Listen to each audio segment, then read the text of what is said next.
she said, "they took off all my clothes." But the rancher replied, "You're coming with me." The sun was beating down on the cracked plains, on the bruised and torn fabric of her dress, on the raw, scraped skin of her shoulders. Her world had been reduced to this: the blinding glare, the sharp scent of sagebrush, and the memory of guttural laughter that still echoed in her skull, a ghost of a sound that had ripped her voice from her throat. Her own words, when they had come, had been a dry whisper, a single sentence offered to the vast, indifferent sky before he arrived. "They took off all my clothes," a confession of absolute violation, spoken to no one. But he had heard. He had been tracking a stray steer and had seen the buzzard circling, a dark premonition in the blue emptiness. He saw not a stray calf, but the wreckage of a human soul. He dismounted his horse, his movements economical and sure, the leather of his saddle creaking in the profound silence. He stood over her, his shadow a momentary mercy from the sun. He was a tall man, built of the land itself, all weathered plains and quiet strength. He did not offer a gentle hand or soft platitudes. He simply stated the future as he saw it, a future that would begin now, with this singular, unyielding command. He brought her to a place where the world ended and his life began. The ranch was nestled in a shallow valley, a fortress of solitude defended by mesas the color of rust and a sky that was too big, too empty for malice to hide in. The house was made of thick timber and river stone, its windows like watchful eyes. It was a structure built not for comfort, but for endurance. For her, it was another cage, but the door was unlocked. He led her horse into the corral and then guided her, not by touch, but by a slight, almost imperceptible nod of his head, toward the porch. Inside, the air was cool and smelled of wood smoke and dried lavender. He pointed to a room. "Yours," he said. It was the only word he spoke for 3 days. In the room was a simple bed with a thick quilt, a wash basin with a pitcher of clean water, and a small wooden chair. He left a plate of food, stew and hard bread, on the floor outside her door that first evening, and then again the next morning, and the next. He never knocked. He never tried the handle. He simply provided, his actions a form of communication more fundamental than speech. She remained in the room, a ghost haunting a space she did not know, listening to the sounds of the ranch, the distant lowing of cattle, the rhythmic thud of an axe splitting wood, the soft whinny of a horse. These were sounds of life, of order, of a world that continued to turn despite the fact that hers had stopped. She was voiceless, stripped not just of her clothes, but of her name, her past, her very sense of self. She was a wound, and this silent, formidable man was the clean, stark bandage, applied without sentiment, but with an unnerving, absolute competence. His name was Arthur, though she did not know it. He moved with the deliberate pace of a man who understands that haste is the enemy of purpose. Every morning, before the sun had fully breached the horizon, he would be out, mending the endless lines of barbed wire that defined his domain. His hands, calloused and sure, would work the pliers, twisting the metal with a practiced efficiency that was almost hypnotic to watch from her window. He was a creature of routine, and his predictability began to weave a fragile net of safety around her shattered nerves. The sun rose, he worked. The sun set, he returned. Food would appear. The silence would hold. He asked nothing of her. He did not look at her with pity, or curiosity, or desire. When his eyes did pass over her, it was with the same calm, assessing gaze he gave his livestock or the distant weather patterns, a simple acknowledgement of a thing that existed within his sphere. One afternoon, he came inside and placed a small, splintered wooden box on the main room table. It was a music box, its lid cracked and its delicate ballerina snapped at the ankle. He did not say why it was there. He simply left it, a broken thing in the center of their quiet world. For days, she would only look at it from her doorway. It was like her, a vessel of potential music, now silenced and fractured. Then, 1 week after her arrival, she crept from her room. Her hand, trembling like a leaf in a phantom wind, reached out and gently touched the splintered wood. It was the first object she had willingly made contact with. Arthur saw the gesture from across the room, where he was cleaning a rifle. He did not speak. He did not move. He simply watched, his stillness a form of permission, a silent observation that understood the immense weight of that single, tentative touch. The small, purposeful act of touching the broken music box became a fissure in the dam of her paralysis. A tiny crack through which agency began to seep. The next day, she emerged from her room not just to eat, but to observe. She watched him patch a worn saddle blanket, his needle large and clumsy in his powerful hands, but his stitches were even and strong. He was mending. He was always mending. The fences, the tack, the leather of his own boots. His entire existence seemed to be an act of quiet restoration.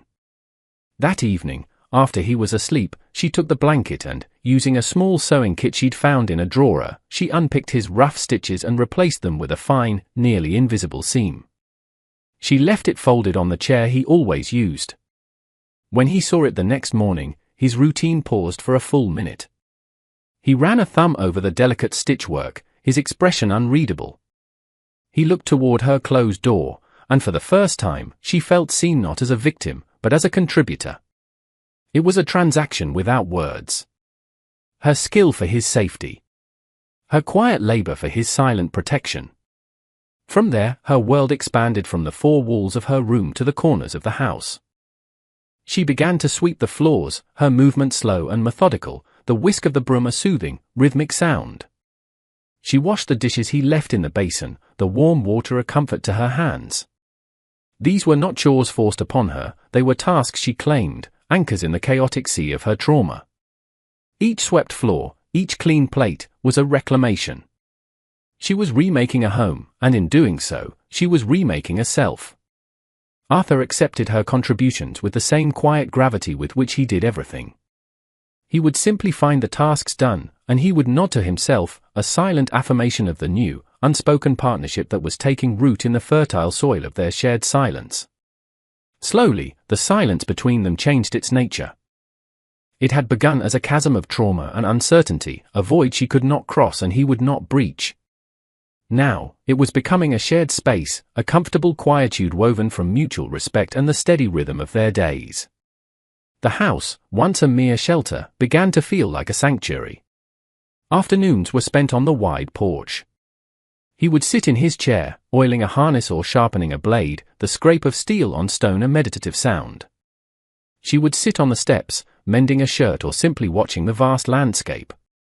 The western sky, a canvas of brutal sun and impossible blues, no longer felt threatening.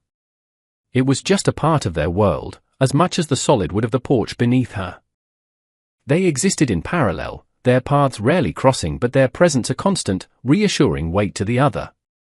He was the mountain, unmoving and permanent. She was the wild grass at its base, slowly regrowing after a fire, finding strength in the mountain's shadow. She learned his language, a dialect of gestures. A slight dip of his chin was approval. A hand run over the back of his neck was weariness. A long, steady gaze toward the horizon was contemplation. He, in turn, learned hers. The way she held her hands clasped in her lap meant she was at peace. A slight tensing of her shoulders was a memory intruding. A focus on her mending was her way of centering herself. They were two solitary creatures who had found a way to be alone together, and in that shared solitude, a profound and unspoken bond was being forged. The world outside, with its cruel men and its chaotic violence, seemed a distant, half-forgotten dream. Here, in this valley, the only laws were the changing of the seasons and the quiet covenant between them. Months bled into a year. The harsh winter snows melted into a riot of spring wildflowers, which in turn surrendered to the heat of a long, dry summer. Her hair, once matted and grim, had grown long and was the color of wheat. The haunted, vacant look in her eyes had been replaced by a quiet watchfulness. She was no longer a ghost, she was a presence. She had painstakingly glued the broken ballerina back onto her metal peg and sanded the cracked lid of the music box.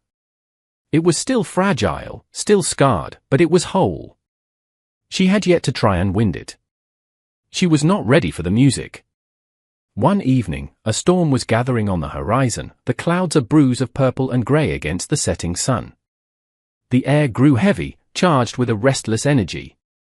Arthur stood on the porch, watching the approaching squall line, his face a mask of concentration as he read the sky.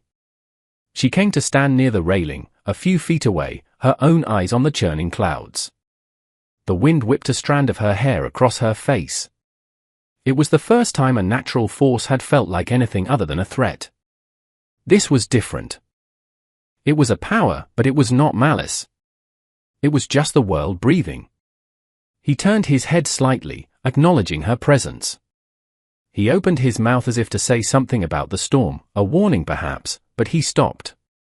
It was then, in the charged air before the rain, that she spoke her first word to him. Lena, it was not an answer to a question. It was a statement. A gift. Her name. She was giving it to him, and in doing so, taking it back for herself. Arthur's eyes met hers, and the wind seemed to hold its breath. He gave a slow, deliberate nod. Arthur, he replied. The names hung in the air between them, simple and solid, two cornerstones laid for a foundation that had already been built. Then the first drops of rain began to fall. The peace they had cultivated was a fragile thing, a garden grown in a harsh and unforgiving wilderness. And the wilderness always remembers. They came back in the autumn, three riders silhouetted against a blood-orange sunset. It was them. Lena knew it before she could properly see their faces. She felt it in the sudden ice that flooded her veins, a cold memory that the warmth of the past year could not entirely banish. The leader, a man named Brandt, had a swagger that was an insult to the quiet dignity of the land. They were laughing, the sound coarse and ugly, a stark violation of the valley's tranquility. They had been chasing a lost herd and had stumbled upon the ranch, a discovery of an oasis they felt entitled to claim. Arthur had been splitting the last of the winter wood, the axe rising and falling with its usual steady rhythm. He stopped mid-swing, his head rising slowly, like a wolf scenting danger on the wind. He saw them, and every line of his body went rigid. He did not run for his rifle. He did not shout a warning. He simply stood, the axe held loosely in one hand, his body a silent challenge. Lena, who had been on the porch, froze. The terror was a physical thing, a hand closing around her throat.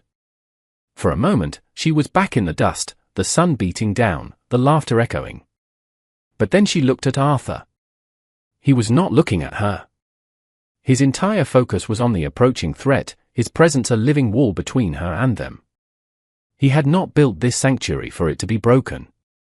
That knowledge, that certainty in his stance, was an anchor. The fear was still there, but it no longer owned her. She went back inside the house, her movement stiff but deliberate. Brandt and his men reined in their horses a few yards from the woodpile, their casual arrogance poisoning the air. Well now, Brandt drawled, his eye sweeping over the well-kept ranch, a predator assessing territory. Looks like someone's been keeping cozy out here. He dismounted, his spurs jingling a discordant tune. He looked at Arthur, a dismissive smirk on his face. We'll be nadin' a water for our horses. And a hot meal. And we'll be staying the night. It was a declaration of dominance, the assumption of power that defined his entire existence. Arthur didn't move. He just watched them, his silence more powerful than any shouted threat. His stillness was unnerving. It was the absolute calm at the center of a storm.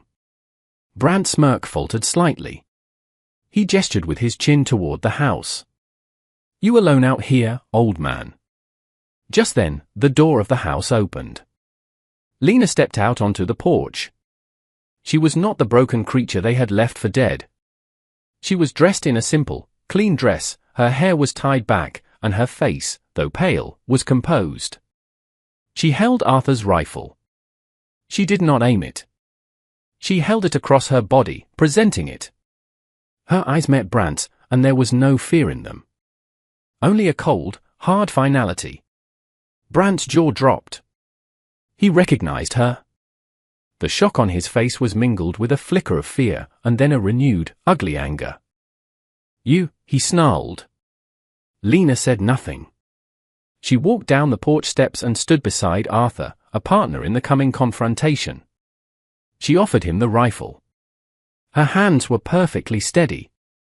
It was an act of profound trust and shared purpose. He took the weapon from her without looking away from Brant, the transfer seamless, an extension of their unified will. The battle line had been drawn not in the dirt, but in that single, silent exchange. The storm that had been brewing internally for over a year finally broke.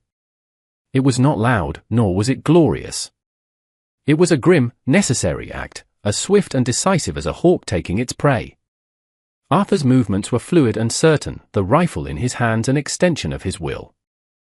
The arrogance of Brant and his men shattered against the rock of Arthur's unyielding resolve and Lena's silent defiance. The confrontation was over almost as soon as it began, the loud, ugly chaos of it a brief, jarring note that quickly faded, leaving behind a silence that was deeper and more profound than any that had come before. The valley reclaimed its peace, swallowing the echoes of violence as if they had never been.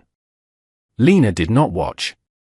As Arthur moved to face the threat, she had turned and gone back into the house, her part in the stand complete. She had not been a damsel to be rescued, she had been a soldier delivering a weapon to her commander. Now, she waited. When Arthur returned, he was grim, but his hands were steady. He leaned the rifle against the wall and washed his hands in the basin, the water turning a faint pink before he threw it out into the dust. He said nothing of what had happened. There was no need. The ghosts had been exorcised. That evening, as the last light of dusk painted the mesas in soft shades of purple, he sat on the porch. Lena came out and, for the first time, sat in the chair beside him, not on the steps below. She carried the mended music box. Her fingers, with a newfound confidence, found the winding key. She turned it. A delicate, tinny melody filled the quiet air, a simple, hopeful tune that had been silent for years. It was fragile, imperfect, but it was music. They sat together, side by side, listening as the song played out, the final notes hanging in the twilight. The silence that followed was not empty. It was full of peace, of a future that was finally their own. And so their story finds its peace in the vast quiet of the West. But what do we take from a tale woven more from silence than from words? What do we learn from a man who speaks in mended fences and a woman who finds her voice in a needle and thread? We learn that safety is not a promise whispered in the dark, but a wall built brick by brick, day by day. It is the predictability of a meal left by a door. It is the steady, rhythmic sound of an axe that says, "I am here. I am constant." You are secure. We learn that healing is not a sudden miracle, but a slow, quiet process of reclamation. It is the courage to touch a broken thing, to sweep a floor, to mend a tear, to claim a small piece of the world as your own and set it right. It is the bravery in speaking your own name aloud, not as a plea, but as a declaration. Arthur and Lena teach us that the most profound connections are often forged in the spaces between words. Theirs was a language of shared presence, of mutual respect built on action, not articulation. He did not save her with vows or grand speeches. He saved her by creating a space where she could save herself. He was the harbor, and she was the ship, battered and broken, who learned to mend her own sails and navigate her own course within the safety of his shores. Theirs is a quiet parable for a loud and chaotic world. It reminds us that true strength is not the power to dominate, but the discipline to protect. It is the integrity to stand for what is right, without needing an audience. It is the patience to wait for a wounded soul to heal on its own timeline, offering nothing but unwavering, silent support. Look around you. Who in your life is living in the eye of a silent storm? Who has had their voice stolen by the cruelty of the world? Perhaps the help they need isn't advice, or platitudes, or promises. Perhaps all they need is a safe harbor. A quiet presence. A task to be done. You don't need grand speeches to change a life. Be the person who shows up, day after day. Be the one whose actions are so consistent, they become a source of strength for others. Mend the fence. Clean the rifle. Offer the silent acknowledgement that says, "I see you. I respect your struggle. And I will stand here, with you, for as long as it takes, because sometimes, the most powerful and transformative love in the world isn't spoken at all. It's built."